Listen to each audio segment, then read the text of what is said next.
આપણે અહીંયા તુલસી પૂજા કરી, પરંતુ આ 31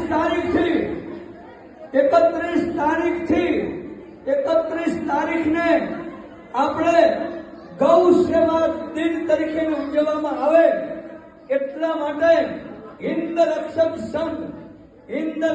સંઘ કાલાવાડ, આપણું સૌરાષ્ટ્ર અને એમાં અમારા સીમાબેન, એનું જે ગ્રુપ છે, એનું જે સંગઠન છે, એના દ્વારા 31 તારીખે ગૌ પૂજન દિન તરીકે ઉજવવામાં આવશે.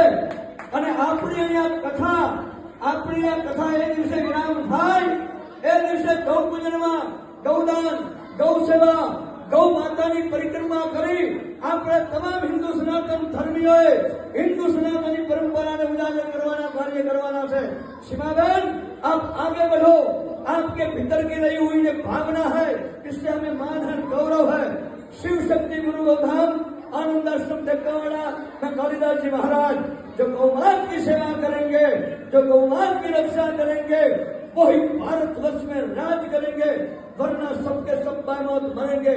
आइए हम सब हिंदू सनातन धर्मी एक होकर, एकजुट होकर ज्ञातिवाद, समाजवाद, धर्मवाद सबको छोड़कर गौ माता की पूजा करेंगे.